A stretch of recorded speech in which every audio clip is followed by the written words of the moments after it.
இந்த சென்னையை ஃபுல்லாக அதிகமாக வியாபார ரீதியாக ஆளுகை சேர்த்து யார் தெரியுமா? இவங்க தான். ஏன்? அவங்க வந்து பணத்தோடு வரமாட்டாங்க, வரும்போது உழைப்போடு வராங்க. உழைப்பு இருக்குது அவங்ககிட்ட. நான் சொல்கிறேன், உங்களுக்கு ஆண்டவர் ஏதோ ஒரு கிருபை கொடுத்துருப்பார். ஒரு நிலம் இருக்கும் ஊரில், போய் விவசாயம் பண்ணு, தப்பு கிடையாது. சபைக்கு சண்டை மட்டும் வந்துட்டு போ, மற்ற நாள்லாம் நீ கேசலாம் நடத்துகிற இல்லை இதெல்லாம் போயிட்டு என்ன பண்ணு, விவசாயம் பண்ணு, நல்லா விதை அறுவடை செய்வோம். ஆமே, ஆண்டவர் ஆசீர்வதிப்பார். விதை உங்களுக்கு என்ன என்ன இருக்குன்னு பாருங்கள். உங்களுக்கு இருக்கிற விஷயத்தை டேலண்ட் என்னன்னு பாருங்க, திறமை என்னன்னு பாருங்க. என்ன திறமை கொடுத்துருக்குறார்? திறமை இருந்தால் நல்லா பயன்படுத்துங்க. நல்லா படிச்சிருக்கீங்களா? படித்து இன்னும் வேலைக்கு போகல, முடிச்சிட்டேன், இன்னும் முடிச்சிட்டேன், டிகிரி முடிச்சிட்டேன், அடுத்தது வேலையை தேடிட்டுக்கிறேன், வராது. அப்படியே வேலை தான் உங்களுக்கு கிடைக்காது. ஏன்ண்டவர்? ஏன்னா நீ காலேஜ் முடிச்சிட்ட, டிகிரி முடிச்சிட்டல, டிகிரி முடிச்சிட்ட அதுக்கப்புறம் வேலைக்கு ஏற்றவாறு ஒரு சில விஷயம் கற்றுக்கொள்ளணும். இன்டர்வியூ எப்படி அட்டன் பண்ணணும், எப்படி இந்த வேலைக்கு நம்ம ஆயத்தமாகணும், இந்த வேலையை எப்படி செய்யணும், அதுக்குரிய ஒரு சில கோர்ஸ்லாம் இருக்குது. அதெல்லாம் அட்டன் பண்ணி கற்றுக்கோ, படி, கற்றுக்கொண்டு வேலையை பாரு. இன்டர்வியூ அட்டன் பண்ணு. ஒரு 2-3 இன்டர்வியூவில் ஃபெயிலியர் ஆகும், 4வது ஓகே ஆகும். நல்ல வருமானத்தை ஆண்டவர் தருவார். நல்ல திறமை உங்கள் கையில் இருக்குது. திறமை இருக்கும்போது ஏன் வீணடிச்சு தூங்கிட்டு இருக்கிற? ஆண்டவர் உங்களை ஆஸ்வதிக்க விரும்புகிறார். அதனால தான் நான் பேசாமல் இருக்கிறேன். ஹல்லேலூயா. இந்த மனுஷன் ஆஸ்தி உள்ளவன், திறமை உள்ளவன், வெளிப்பாடு உள்ளவன். இங்க இருக்கிற அநேகருக்கு திறமை இருக்குது, டேலண்ட் இருக்குது, தேவனை குறித்த வெளிப்பாடு இருக்குது, ஆண்டவர் என்னை ஆசீர்வதிப்பார்ன்ற வெளிப்பாடு இருக்குது, ஆண்டவர் என்னை உயர்த்துவார்ன்ற வெளிப்பாடு இருக்குது. ஆனா பரிதாபம் ஒண்ணுமே இல்லை. பஸ் ஃபேர் கூட இல்லாம வந்தீங்க, காணிக்கை போட கூட இல்லாம இருக்கிறீங்க. எவ்வளவு பரிதாபம், பரிதாபங்கள். ஏன் இந்த பரிதாபம்? உங்களுடைய திறமைய, உங்க டேலண்ட, உங்களுக்கு இருக்கக்கூடியதான அந்த வெளிப்பாடை நீங்க சரியாக செயல்படுத்தல. செயல்படாத வாழ்க்கை நம்முடைய வாழ்க்கையை தரித்திரத்துக்குள்ள கொண்டு போயிடும். செயல்படும். ஆண்டவருக்காக ஏதாவது செய்யுங்க, உங்களுக்காக ஏதாவது செய்யுங்க. ஆண்டவர் கொடுத்த வாழ்க்கை பாருங்க. ஒரு அம்மா, ஏற்கனவே இதெல்லாம் சொல்லியிருக்கிறேன், 2 ராஜ்யங்கள் 4ஆம் அதிகாரம் 2ஆம் வசனம். ஒரு ஊழியக்காருடைய மனைவி, அந்த ஊழியக்கார் ரொம்ப கடன் வாங்கிட்டு மறிச்சிட்டார். ஊழியக்கார் பாஸ்ட் என்ன பண்ணாராம், கடன் வாங்கிட்டு மறிச்சிட்டார். அந்த அம்மா வராங்க பெரிய பாஸ்ட் கிட்ட, ஐயா உங்ககிட்ட வேலை செஞ்ச ஊழியம் செஞ்ச ஊழியக்காரு அவருடைய மனைவி தானேன்னு கடன் வாங்கிட்டு மறிச்சிட்டாரு. இப்போ கடன் கொடுக்குறவங்க வந்து கடன் வாங்கணும் வந்து என்ன பண்ணுறாங்க, கடன் கொடுத்தவங்க என் பிள்ளைங்களை அடிமையாக்க வராங்க, ஒரு அற்புதம் செய்யுங்க, என்ன பண்ண தெரியல. ரொம்ப ஆச்சரியமான வார்த்தை. அவர் சொல்கிற 2 கேள்வி கேட்குறாரு அந்த அம்மா கிட்ட. ரொம்ப இந்த 2 கேள்வி தான் உங்களுக்கு கேட்குறாரு ஆண்டவர். நல்லா கவனிக்கணும். 2 கேள்வி. நான் உனக்கு என்ன செய்ய வேண்டும்? அவர் எலிசா கேட்குறாரு அந்த அம்மா பார்த்து, நான் உனக்கு என்ன செய்ய வேண்டும்? அந்த அம்மா ரொம்ப நல்லவங்க. அவங்களுக்கு கஷ்டம் வந்து எங்கே வந்தாங்க? பாசுகிட்ட வந்தாங்க. எது கைத்தட்ட சொன்னா பாசுகிட்ட வந்தாங்க. ஆனால் என்ன கேட்டாங்க? அந்த அம்மா வந்து என் வீட்டுக்காரர் லோனாக வாங்கிட்டாரு, நாங்கள் தான் ரொம்ப கஷ்டப்படுறோம், எங்களுக்கு ஒரு அற்புதம் என்ன பண்ண தெரியலன்னு கேட்குறாங்க. அப்போ என்ன சொல்கிறார் அவர்? நான் உனக்கு, இப்போ நான் இந்த கேள்வி கேட்டால் என்ன சொல்லுவீங்க? இந்த கேள்விக்கு தாங்க பாஸ்ட் உங்ககிட்ட வந்தேன், ஒன்றே வேணாம், ஒரு செக்கில் சைன் போட்டு கொடுத்துருங்க, இல்லைன்னா இவ்வளோ அமௌண்ட்டு பார்த்து பண்ணுங்க அப்படின்னுங்களா? அவர் சொன்ன நான் உனக்கு என்ன செய்ய வேண்டும், அதோட நிறுத்தலை, கேட்டு அப்படியே நிறுத்தியிருந்தா நிச்சயமாக அந்தம்மா ஆரம்பிச்சுருப்பாங்க. அடுத்த கேள்வி கேட்டார் உடனே. அதான் ஊழியக்காரத்தெல்லாம் கற்றுக்கணும், பேச விடக்கூடாது இந்த மாதிரி நேரத்தில் யாரையும். சில நேரங்களில் வருவாங்க திடீர்னு, பாஸ்டர் கடவுள் உங்களை தான் காட்டினார், கடைசி நம்பிக்கை நீங்கள் தான், நீங்கள் என்ன சொல்கிறீங்க? என்ன சொல்லணும்? பரலோக பிதாவே இந்த மகனை ஆசீர்வதியும் அப்படிதான் சொல்லணும், வேற ஒன்றும் இல்லை. இங்கே சொல்கிற அடுத்த கேள்வி, நான் உனக்கு என்ன செய்யணும் கேட்டு, வீட்டில் உன்னிடத்தில் என்ன இருக்கிறது சொல் என்றார். சில நேரங்களில் நம்ம கடன் பிரச்சனையில் மாட்டி தவிக்கும் போது நம்ம வீட்டிலேயே நிறைய இருக்கும், அதை கவனிக்கவும் மாட்டோம். நம்ம வீட்டிலேயே ஒரு சில விஷயத்தை வச்சிருப்போம், அதை நம்ம கண்டுக்க மாட்டோம், மனசில் ஞாபகமே வராது, அதெல்லாம் கண்டுக்க மாட்டோம். இந்த நான் பார்த்துருக்குறேன், என் அனுபவத்துலேருந்து சொல்கிறேன், இந்த வார்த்தையிலேருந்து சொல்கிறேன், கடன் வரும்போது நம்ம கையில் என்ன இருக்குதுன்றதை விட மற்றவங்க கையில் என்ன இருக்குதுன்னு தான் பார்ப்போம். நமக்கு கடனை யார் கொடுக்க முடியும், இந்த கடனை யாரால் அடைக்க முடியும், வாங்குது நம்ம கடன், கடனை அடைக்கிறதுக்கு யாரால முடியும் அப்படின்னா நான் சொல்லட்டுங்களா, அதில் வெளிப்பாடு. உனக்கு கடை இருக்கும்போது உன் வீட்டில் என்ன இருக்குதுன்னு பாரு. உன் கடை உனக்கு அதிகமாகும் போது வீட்டில் என்ன இருக்குதுன்னு பாரு. தேவையில்லாத விஷயம் இருந்துச்சுன்னா தூக்கி போடு, ஓஎல்எக்ஸில் போடு, ஃபோட்டோ எடுத்து நல்ல வேலைக்கு தேரும். கடன் அடைக்கிறதுக்கு கர்த்தர் கிருபை. பாஸ்டர் வீடே அப்படிதாங்குது பாஸ்டர். பரவாயில்ல, கர்த்தர் அற்புதம் செய்வார். பாருங்க, இந்த அம்மா அதெல்லாம் மறந்துட்டாங்க, ஒன்றுமே தெரியல. மன உளைச்சல், மன அழுத்தம் வந்து நிற்கிறாங்க. கடன் சுமை, வேதனை. நான் உனக்கு என்ன செய்யணும், உங்ககிட்ட என்ன இருக்குது? உடனே பதில் சொல்கிறாங்க. என்ன சொல்கிறாங்க? ஒரு குடம், ஒரு பாட்டில் இல்லை, எத்தனைது? ஒரு குடம் எண்ணெய் இருக்குது. ஆஹா, என்ன அற்புதமான வார்த்தை. நிறைய இடத்துல நிறைய பேருக்கு இங்கே ஆண்டவர் அப்படி தான் வச்சுருக்கிறார். நிறைய கிருபைகள், நிறைய டேலண்ட்டு, நிறைய ஆசீர்வாதங்கள், நிறைய விஷயங்கள் இருக்குது. ஆனால் அதெல்லாம் நீ செயல்படுத்தாமல் பயன்படுத்தாமல் அப்படியே விட்டு தரித்திரத்துலேயும் கடன் சுமையிலையும் வேதனையிலையும் தவிச்சுனுங்கிற. ஆண்டவர்கிட்ட கேளு, ஆண்டவரே என்ன பண்ண ஆண்டவரே. ஆண்டு சொல்லார், நான் உனக்கு என்ன செய்யணும்னு கேட்பார். இவ்வளோ கடங்குதா ஆண்டவரே, உன் வீட்டில் என்ன இருக்குது பாருன்னுவார். தேடிப்பார், ஆண்டு உன் கண்ணில் காட்டுவார், நிச்சயமாக கண்ணில் காட்டுவார். கர்த்தர் உங்களுக்கு அற்புதம் செய்வார். ஒரு குடம் எண்ணெய் இருக்குதுன்றது அப்போ தான் ஞாபகம் வருது. ஆமாம், என் வீட்டில் ஒரு குடம் எண்ணெய் இருக்குது. போ, எல்லா பாத்திரத்தை வாங்கி நிரப்புனாங்க. போய் பக்கத்து வீட்டில் இருக்கிறவங்க பாத்திரத்தெல்லாம் வாங்கி, இந்தம்மா மறுபடியும் கை தட்டலாமா? இந்தம்மா பாத்திரம் கேட்டோன்னே எல்லாரும் கொடுத்தாங்க. நீங்கள் பாத்திரம் கேட்டால் கொடுப்பாங்களா?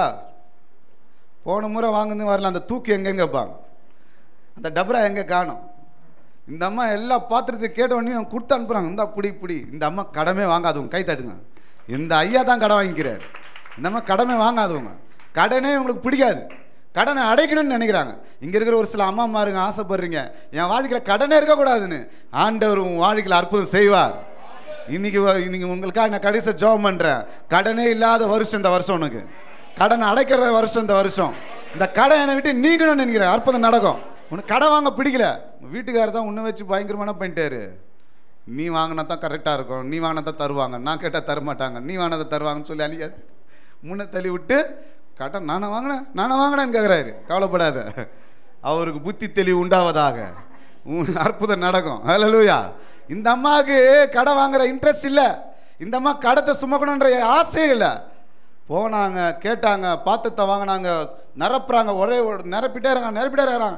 எல்லாம் நிரம்பிச்சு வந்து சொல்கிறாங்க, எப்போ எல்லாம் ஃபுல்லாக நிரம்பிச்சு, எல்லாத்தையும் விற்று கடத்தை அடைச்சி ஜீவனம் பண்ணுன்றார். ஹல்லேலூயா. கை தட்டலாமா? இன்னைக்கு ஆண்டவர் அற்புதம் செய்ய போகிறார். அதனால் இன்னைக்கு செயல்பட போகிறோம். உங்கள் வாழ்க்கையில் எதெல்லாம் நீங்கள் செயல்படாமல் தேவையில்லாத விஷயத்துலலாம் நீங்கள் சும்மா உட்காந்துருந்தீங்களோ, சும்மா யோசித்து சும்மா கவலைப்பட்டுனே இருந்தீங்களோ, இப்போ யோசிங்க. கர்த்தர் ஒரு அற்புதம் செய்ய போகிறாரு, ஒரு பெரிய அற்புதம் செய்ய போகிறாரு. உங்கள் வாழ்க்கையில் பெரிய அற்புதம் நடக்க போகுது. ஆண்டவர் பெரிய கிரியை செய்ய போகிறாரு. உங்கள் வீட்டில் இருக்குது, உங்களுக்கு தேவையானது உங்கள் வீட்டில் தான் இருக்குது, உங்கள் கையில் தான் இருக்குது. கர்த்தர் உன்னை விடுதலையாக்கும்படியாக ஒரு அற்புதம் செய்ய போகிறாரு. நானும் கடன் இதெல்லாம் சுமந்து வந்தானாலாம். ஆமாம், 30,000 ரூபா வட்டி கடை வாங்கணும். 30,000 ரூபா அந்த காலத்தில் 30,000 ரூபா 2008 30,000 ரூபாய்க்கு வட்டி, 3 பைசா வட்டி. எவ்வளோ சொல்லுவாங்களா கரெக்டாக? 3 பைசா வட்டி. நீங்கள் வட்டி வாங்காதுங்க, அதனால் விட்டுடலாம். இங்கே தான் கரெக்டாக வருது, கரெக்டாக வருது. 900 ரூபா பிளாங்க் செக்கில் சைன் போடுன்னா, பிளாங்க் செக்கில் சைன் போடு. இங்கே எது நீ தரலைன்னா போட்டுருவேன், மாதமானால் மிரட்டும். வீடு கட்டுறதுக்காகத்தான் வாங்கினேன், வேறு வழியில் கஷ்டம், ரொம்ப நெருக்கம் அதிகமாகிடுச்சு. 30,000 துண்டு வந்தது, என்ன பண்ணுறது தெரியல. எங்கள் தம்பியுடைய ஃப்ரெண்டு சொல்கிற தராங்கடா, சரி வாங்கு, என்ன பண்ணுறது, செக்கு நான் தான் தரணும், கொடு. நான் சொல்லட்டுங்களா, ரொம்ப வேதனை அதெல்லாம். அதனால் அந்த வலி எனக்கு தெரியும், அந்த வலியோடு நான் பேசுகிறேன். இன்னைக்கு ஆண்டவர் அற்புதம் செய்ய போகிறார் உங்கள் வாழ்க்கை. ஜெபம் பண்ண, ஆண்டவரே அற்புதம் செய்யுங்க.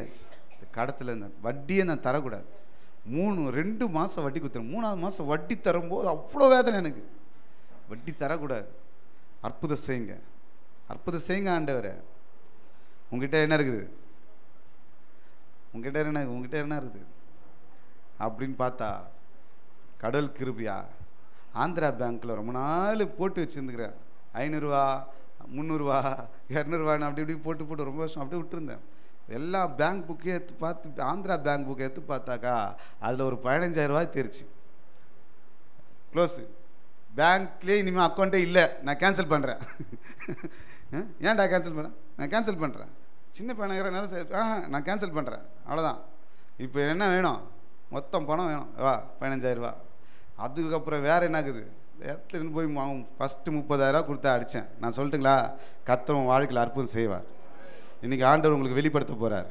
நிறைய பேருடைய வாழ்க்கையில் தரித்திராவை பிடிச்சி உங்கள் வாழ்க்கையில் அப்படியே அலக்கழிச்சுனுங்குது.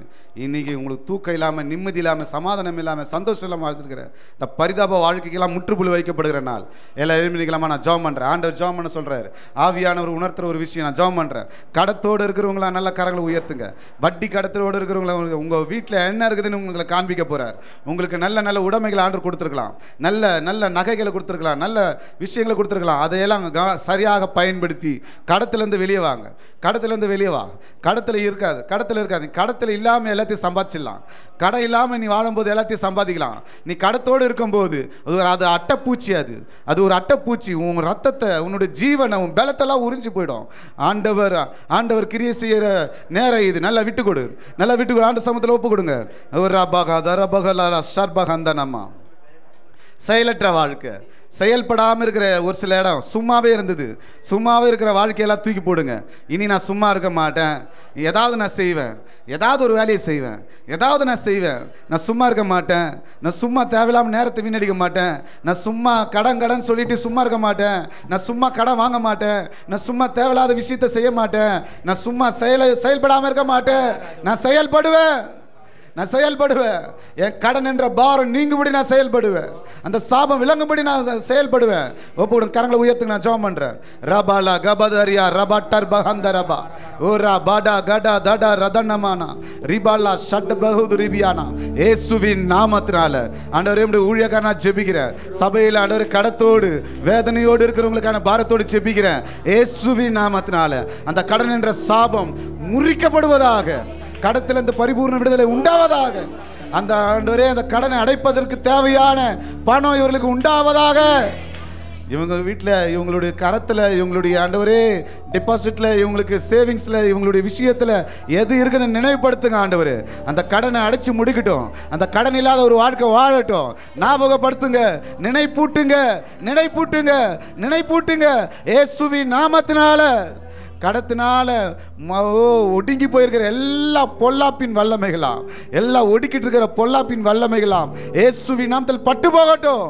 ஒரு பெரிய அற்புதம் செய்யுங்கய்யா. சபையில் கர்த்தர் கிரியை செய்யுங்க. உண்மையில்லாத வாழ்க்கையெல்லாம் நீங்கட்டையா. உண்மையாக வாழட்டும். சபையில் ஆண்டவரே, சமுதாயத்தில், குடும்பத்தில், வேலை ஸ்தலத்தில் உண்மையாக இருக்கட்டும்.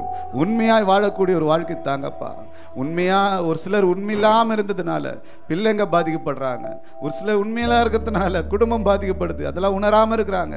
உண்மையில்லாமல் வருமானத்தில் உண்மை இல்லை, வேலையில் உண்மை இல்லை, வேலையில் உண்மை இல்லாததுனால வேலை பறி போகுது. வருமானத்தில் உண்மை இல்லாததுனால வருமானம் வீட்டுக்கு வரமாட்டுது. ஆண்டவரே, உண்மை இல்லாத வாழ்க்கையினால குடும்பங்கள் பாதிக்கப்படுகிற அந்த நிலம் மாறட்டும் இயேசுவின் நாமத்தினால. ஆண்டவரே, இந்த திருச்சபையில் ஒரு பெரிய அற்புதம் நடக்கட்டும். உண்மையோடு தொழுது கொள்ளட்டும் ஆண்டவரே. உண்மையோடு தொழுது கொள்ளட்டும். செயல்படுறவர்களாக இருக்கட்டும் ஆண்டவரே. செயலற்ற வாழ்க்கையெல்லாம் நீங்கி போகட்டும். செயலற்ற வாழ்க்கையெல்லாம் நீங்கி போகட்டும். புதைக்கிற வாழ்க்கை வேண்டாம் ஆண்டவரே. நல்ல கிருபை இருக்குது, நல்ல டேலண்ட் இருக்குது, நல்ல திறமைக்குது, நல்ல நல்ல விஷயம் வெளிப்பாடு இருக்குது. ஆனால் செயல்படாத ஒரு வாழ்க்கை, வேலைக்கு போகாத வாழ்க்கை, வேலைக்கே போகாத விஷயம், எதுவுமே செய்யாத விஷயம், அதெல்லாம் மறையட்டும் இயேசுவின் நாமத்தினால. அற்புதம் செய்யுங்க ஆண்டவரே. திருச்சபையில் ஒரு பெரிய மாற்றங்கள் வரட்டும். திருச்சபையில் ஒரு பெரிய கிரி நடக்கட்டும் ஆண்டவர். இந்த வருஷம் முடியும் போது திருச்சபையில் நிறைய சாட்சிகள் எழும்பட்டும் ஆண்டவர். கர்த்தர் இந்த வருஷம் கடனெல்லாம் அடைத்தார். கடன் இல்லாத ஒரு வாழ்க்கை நான் வாழறேன், கர்த்தர் என்னை ஆஸ்வதிச்சிருக்கிறான்னு சொல்லணும். அற்புதம் செய்யுங்க ஐயா. அடமானத்தில் இருக்கிற எல்லா நகையும் இயேசுவின் நாமத்தில் இவங்க திரும்ப மீட்டு எடுக்கட்டும், திரும்ப கைக்கு வரட்டும். அடமானத்தில் இருக்கிற நிலங்கள்லாம் திரும்ப வரட்டும். அடமானத்தில் இருக்கிற வாகனம் எல்லாம் திரும்ப வரட்டும். அடமானத்தில் இருக்கிற வீடெல்லாம் திரும்ப வரட்டும் இயேசுவின் நாமத்தினால. இவர்கள் கைகள் பலப்படுத்தப்படுவதாக. ஆசீர்வதிக்கிறேன். கர்த்தர் தாமே பொறுப்பெடுக்கும்படியாக ஜெபிக்கிறோம். தடைகள் நீங்கட்டும், தடைகள் நீங்கட்டும். கரத்தில் ஒப்புடுகிறோம். இயேசு கிறிஸ்துவின் நல்ல பிதாவே.